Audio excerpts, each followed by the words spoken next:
但係黑暗勢力阻止咗呢個神聖計劃，人類亦都因此疏遠咗可以指引我哋揚升嘅導師變色龍啦。而家呢個時代，精神內耗就成為咗我哋嘅口頭禪啦。用腦過度咧，其實會令到我哋第三眼脈輪咧比較阻塞啲嘅。唔好食咗人哋業力呢一個說法咧，未必能夠最大程度地梳理咧你內在要處理嘅一啲課題嘅。不斷去壓抑情緒，唔俾佢出嘅時候咧，你一直都係處於呢一個狀態。你個腦長期處於呢個緊繃嘅狀態，冇放鬆過，冇事嘅，一切都會好嘅。開始之前，不如飲啖水，鬆一鬆先啦。歡迎回家，親愛嘅靈魂，我係 Venus， 覺醒之家伴你成長，助你開展靈魂使命。訂閱加入我哋一齊同行成長，助己助人，療癒揚升。今日靈食係3個高次元嘅自愛心境。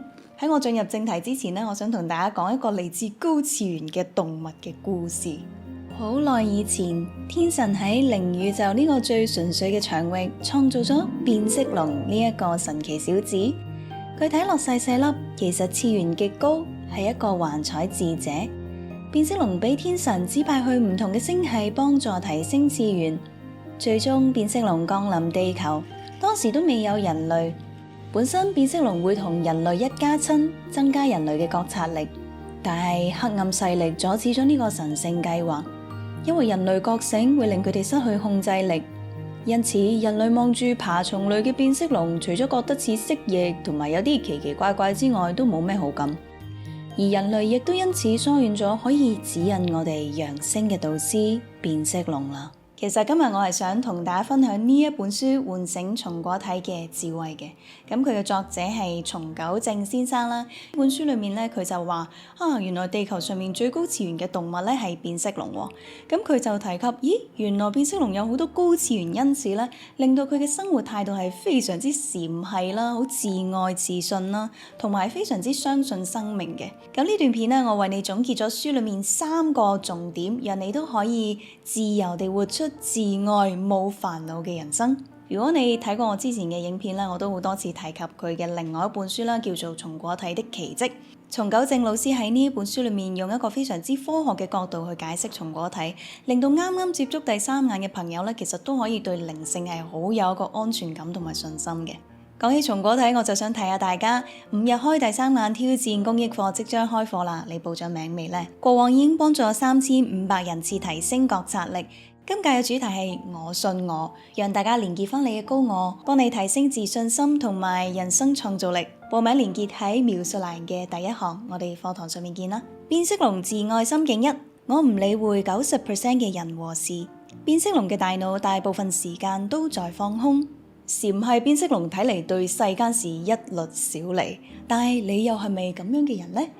假如你嘅同事美美同老細喺 office 裏面鬧交，美美一臉就嚟喊嘅樣行到你嘅面前，問你可唔可以幫我完成呢個 project？ 我真係完全頂唔順我個老細啦。但係你望下自己張台，有一堆嘅工作未完成，但係心裏面又充滿對佢嘅憐憫心。呢個時候你會點樣做呢？我相信你個腦已經即刻開始 run 緊點樣平衡呢一件事情噶啦。人世間就係有好多事情咧，要我哋去煩啦，好多事情咧要考慮好多嘢，所以咧而家呢個時代，精神內耗就成為咗我哋嘅口頭禪啦。而精神內耗咧，就對於想開第三眼啊，或者係提升靈性嘅朋友咧，唔係咁友好啦。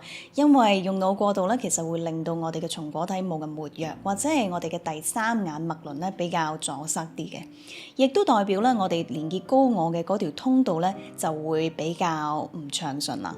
咁呢一個阻塞咧，其實係會令到我哋嘅人生咧活得比較迷茫啦，同埋大壓力啲嘅。因為當我哋同呢一個愛、智慧同埋創意斷聯嘅時候咧，我哋好多時咧會困咗喺生活裡面嘅一啲難關、一啲課題入邊嘅。咁我哋嚟翻美美呢一壇嘢啦，好多人就會話：我都係冇參與佢嘅業力啦，費事食咗佢啲業力，或者咧我哋要做翻課題分離嘅喎，費事惹煩惱上身啦。咁唔知你對於呢個嘅講法又點睇嘅咧？我自己就覺得咧，其實你睇到嘅嘢咧，即係話其實都係你有業力在其中，或者你有課題在其中，只不過咧你唔係美美嗰個業力，而係你作為一個旁觀者呢一個業力啦。就係點解你會見到呢件事情啦？其實你內在係咪都有啲情感咧顯化緊呢一件事情出嚟咧？咁所以咧，我就偏向覺得唔好食咗人哋業力呢一個説法咧，未必能夠最大程度地梳理咧你內在要處理嘅一啲課題嘅。你諗下，冇你嘅事，宇宙又點會俾你見到咧？係咪？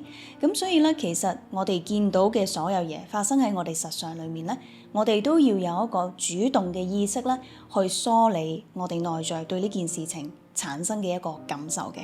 如果我哋選擇忽略啦、唔理或者係壓抑嘅話咧，其實呢一樣嘢咧會暫時消散，但係佢會用另外一個形式咧再次顯現出嚟，可能下次就係另外一個角色同一個權威嘅角色發生矛盾啦，因為係相似嘅一個課題嚟嘅。咁但係你仍然都可以使用翻課題分離同埋唔參與業力呢個想法，不過你要帶住一個心境去使用呢一個嘅概念嘅，就係我為咗自己嘅平靜，我選擇放下。有帶住呢個意識同冇帶住呢個意識去用，唔好食人哋業力同埋課題分離有咩分別呢？前者唔用呢個心境啦，就係話我直接唔想食佢啲業力啊，我想課題分離啊，可能包含咗恐懼呢一個情感嘅，因為我驚食咗佢業力之後自己會出事，係咪？咁所以如果你帶住一個覺知係我為咗自己嘅平靜咧，選擇放下，咁你 focus 嘅情緒係咩啊？平靜而非恐懼咯，係咪？你嗰個分別就係我因為想自愛，所以我選擇去放低同埋梳理呢件事情為我帶嚟嘅感受。呢個你就平息咗內在嗰股業力推動而顯化出喺你眼前嘅嗰件事情啦。所以當你做一個決定嘅時候，要留意你係回應緊邊一個情感，係恐懼定係愛呢？因為你餵養嘅嗰個情感咧會重複出現嘅，因為佢係一個種子嚟噶。你越用意識去餵養佢嘅話咧，佢就會茁壯成長噶啦。如果你係一位共感人啦，平時係好有同情心、好有共情力嘅，睇到人哋受苦咧，都會有啲受唔住咧，想幫助佢嘅。咁我會建議你記住一個智慧啦，就係萬事萬物都有智慧，連受苦嗰個人、加害嗰個人咧，其實佢都有高我嘅。意思係咩咧？佢哋做嗰件事情咧，內在都係有某種嘅智慧引領嘅。而且我哋見到嘅所有事情咧，其實都係一整個宇宙時間表裡面嘅一個點。呢個點係咩意思咧？就係有機會呢個點其實係佢未來成長嘅一個梯級嚟嘅。咁所以我哋嘗試睇事情嘅時候，唔好太關注喺現狀，而係留低一啲餘地，留低一啲彈性。可能呢一個係高我嘅計劃咧。當你允許其他人去做佢嘅課題，允許其他人去體驗佢嘅人生嘅時候咧，你知道呢個對佢嚟講就係最好嘅安排。咁你就唔會想過度參與人哋嘅人生，咁但係你心裏面都唔舒服喎，咁你要點做呢？你就去學習如何安撫自己內在嘅情感，因為好多時你唔係因為佢受苦而受苦，而係佢照亮咗你內在本身有嗰個痛苦。咁所以即使你幫咗佢咧，你嗰個痛苦仍然都會喺你嘅內在嘅。咁所以無論你想幫佢定係你想幫翻自己，都去學習一啲安撫你內在嘅情緒，平息你內在嘅波動嘅一啲方法。當你有呢個意識嘅時候咧，你就唔會用盡咗所有嘅能量咧去幫助一啲唔係你緣分之內嘅人，咁你就會儲足咗能量去幫助真正嘅有緣人啦。高次元嘅變色龍一直都係處於一個安心同埋平靜嘅狀態，除咗係因為佢十分之相信自己，亦都十分之愛自己之外咧，佢亦都相信一切宇宙都會安排妥當，一直都喺度講一句冇事，一切都會好嘅。變色龍自愛心境2，我隨境而變，隨遇而安。變色龍成日都好安心平靜，因為佢總係同宇宙緊密地連結。咁我哋又可以點樣同宇宙緊密連結獲得呢份安心呢？就係靠我哋嘅第三眼松果體啦。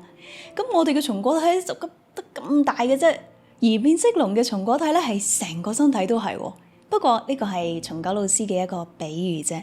點解松狗老師會比喻變色龍成個身體都係松果體呢？就係因為佢嘅皮膚係好似水晶咁，可以折射唔同嘅顏色出嚟嘅。佢嘅皮膚裏面咧有納米晶體，其中咧有彩虹色素細胞。當光進入嘅時候咧，係可以折射出唔同顏色，令佢嘅膚色變化嘅。變色龍嘅皮膚會隨住光嘅信息咧，去轉變佢自己，從而令到佢喺一個環境裏面係最佳嘅狀態。咁呢一個同松果體有咩關係呢？松果體都係可以幫我哋解讀光嘅信息，然後讓我哋轉念作出最佳嘅行動去回應呢個環境嘅。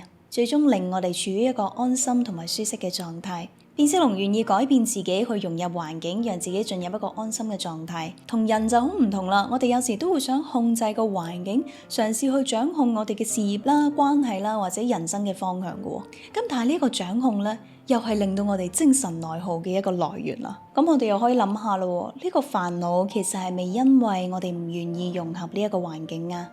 唔願意融合呢個環境，係咪因為我哋知道呢一度唔屬於我哋啊？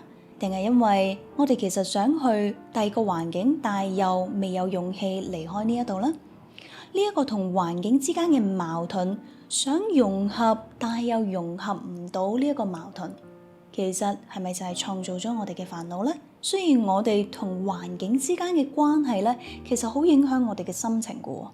如果我哋同個環境咧，其實係唔共振嘅話咧，就會產生不被明白啦、不被接納啦、冇歸屬感嘅一啲孤獨感啦。而家社會同身心靈咧都吹緊一股風咧，就係做自己、活出自己，盡情展露你嘅真性情啦。咁但係一啲古老嘅智者咧就話要無我同埋臣服，你對自己嗰個關注咧唔需要揸得咁緊嘅。變色龍就係咁樣啦，隨遇而安，隨境而變。我去到邊一度咪轉一轉自己個狀態咯。我都唔係 fix 死一隻顏色嘅，其實我都可以變化萬千啊，圓融啲㗎。因為當變色龍同環境融合一體嘅時候咧，佢內心係會產生一種幸福感嘅。咁你又可以試下咯。咦，我而家所處嘅環境可唔可以嘗試轉變下自己，令到我進入一個好似變色龍咁樣舒適嘅狀態呢？活出自己當然有佢嘅好處啦，但係我哋過度重視自己嘅獨立性同埋自主性嘅話，會唔會又因此咧同社群同環境有一個分裂喺度呢？高次元生命體嚟有一個覺知喎，就係我加環境嘅覺知。佢哋諗嘢嘅時候咧，唔係淨係諗自己點諗，而係我同環境之間嗰個互動係有啲咩感覺。咁所以當我哋想去達到某種舒服嘅情緒嘅時候，會唔會係諗我同環境之間嘅互動如何創造呢個安心平靜嘅感覺呢？而唔係諗我點樣改變自己啊，我點樣去表達自己更加好啦？可能係加入環境俾我哋嘅提示，同埋環境共同嘅一個能量場去思考我哋點樣做啦。可能重視活出自己嘅你就會想問，唔做自己咪即係成日要妥協，咁樣都叫做自愛咩？我哋只需要諗一樣嘢，就係你嘅選擇係咪最終會令到你覺得安心呢？如果答案係會，你做完呢個選擇之後覺得好舒服喎，我同環境之間咧都係有一個好流暢嘅互動嘅，大家互相尊重嘅，咁呢個咪係一個好嘅選擇咯。咁如果你內心咧其實覺得唔會，最尾都係感覺到有一種割裂啦、同人不和啦、有矛盾啦、自己覺得孤獨嘅話咧，咁其實呢個可能就係靈魂想你做一啲調整啦。有時候咧，我哋內心覺得啱嘅選擇咧，原來咧未必係對自己最好嘅喎。咁所以我哋就好似變色龍咁樣啦。我最終會同環境一齊覺得好舒服、好融合嘅一個做法，其實係啲乜嘢咧？咁呢個就係真正嘅自愛啦，因為個結果係令到你舒服啊嘛。調整自己唔係向環境妥協，而係你正在揾到一個令自己舒服嘅形態啊。所以呢個心境其實係真正嘅自愛，而唔係某種嘅倔強或者係我執啦。變色龍令我覺得咧，有時減低自我嘅存在感，同埋對自己嘅過分重視咧，可能會減少煩惱。有時候我哋奉獻出10%咧，去跟隨下呢個環境，跟隨下其他人，去附和下其他人，可能會係減少煩惱嘅一個方式嚟嘅。只要你作出嘅調整咧，係出於自愛，你又可以好似變色龍咁講一句冇事嘅，一切都會好嘅。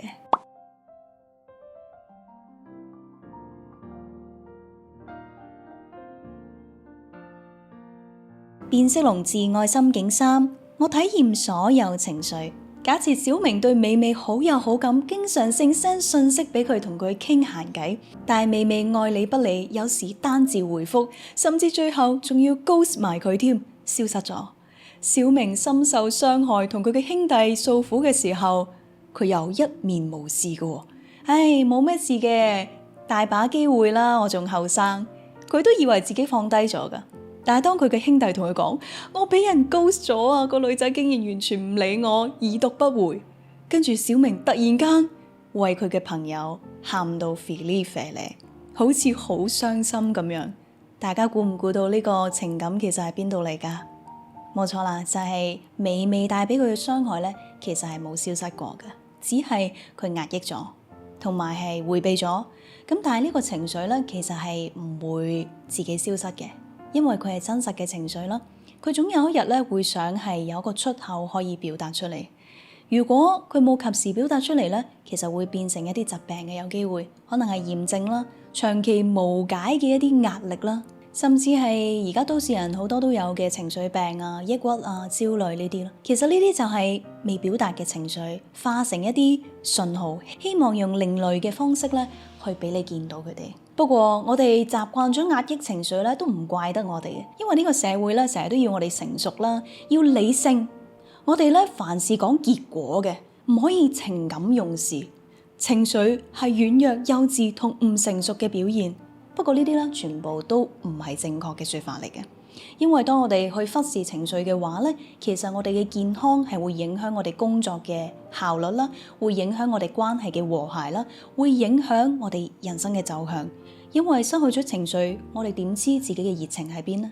好多時我問人哋問題嘅時候，我就會問你嘅熱情係啲咩啊？唔知喎。其實你想做咩啊？唔知啊。好多時唔知係咩呢？就係我哋同自己嘅情緒已經有一個割裂喺度啦。情緒某程度上呢，係會令我哋發現自己嘅喜同埋惡。咁喜同惡有咩用啊？就係話俾你聽人生點行咯。咁當然啦，你可以超越喜惡，我就係跟隨我嘅直覺去行嘅。咁呢個就係因為係修行者超越咗佢嘅情緒嘅影響啦。咁但係好多人咧，其實係 trap 住咗喺情緒同自己之間嗰個割裂，就唔知道自己應該點樣做啦。咁而變色龍係點樣樣嘅咧？其實佢就冇隔夜仇嘅，因為佢每時每刻咧都喺度體驗緊自己內在所有嘅情感，佢係好 enjoy 咧內在同埋外在嘅互動之間咧帶俾佢嘅一啲感受嘅。點解變色龍唔會批判同埋分析自己嘅情緒咧？就係因為變色龍嘅左右眼咧可以係唔同嘅方向轉動嘅。咁就代表咧，其實佢嘅左右腦咧有一定程度嘅獨立性嘅。咁人嘅大腦係點咧？右腦話我有情緒啦，左腦就話唔使驚，我即刻幫你分析同埋諗下解難嘅方法。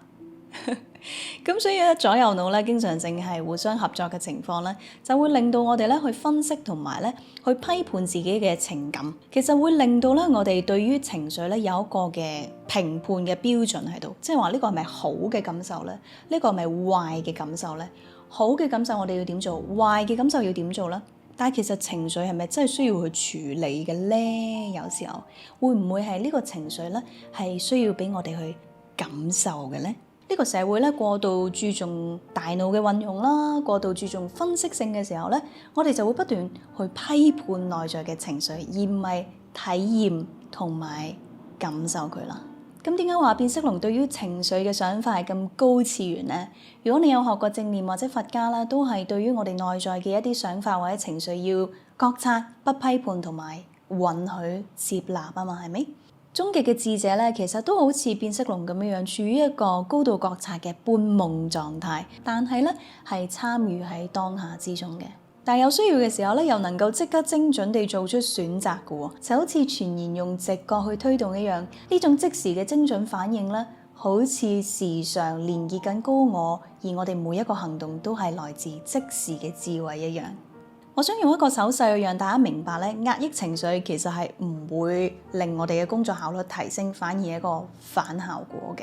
呢隻手就係你嘅大腦啦，情緒警報、行人屈係手指公，4個手指咧就係司令官負責決策、分析同埋情緒管控嘅前額葉。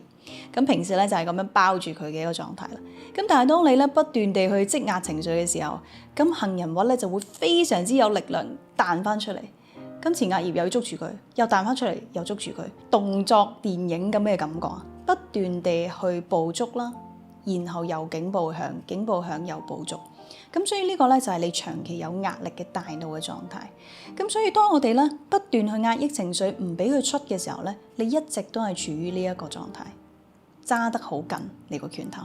你個腦長期處於呢個緊繃嘅狀態，冇放鬆過。咁當你唔放鬆嘅時候，會發生咩問題呢？就係你好難會做到一啲創意嘅思考嘅。創意思考係有咩用啊？解決問題啦，攞靈感啦，同埋咧係去創造你嘅人生添。咁所以你嘅情緒咧係需要釋放同埋去平定佢嘅，而唔係壓抑佢啦。當你壓得好勁嘅時候咧，呢個杏仁核越嚟越有力，佢咪係咁跳出嚟咯，影響你日常嘅思維會出現咩情況啊？不斷諗嘢啦，停唔到地諗某啲人和事啦，可能會有啲侵入性嘅想法，例如可能自己唔係咁樣嘅人嚟嘅，但係唔知點解突然間想鬧佢，突然間想打佢，咁呢啲就係因為咧有啲未解嘅情緒出現咗啦。咁所以你唔釋放一啲情緒嘅時候咧，你內在會好混亂。咁呢一種咧就係你個前額葉咧冇力捉住佢啦，已經係因為你個杏仁核咧係對所有事情都好敏感嘅一個狀態嚟㗎啦。咁所以要定期地去做情緒嘅舒緩啦，要學習啲方式咧可以幫自己去釋放嘅。當我話釋放啲情緒嘅時候咧，大家會唔會諗嬲就要嬲啊，就要釋放晒出嚟啊，大叫啊，打枕頭啊嗰啲？其實就唔係嘅，其實有好多健康嘅調整情緒嘅方式嘅。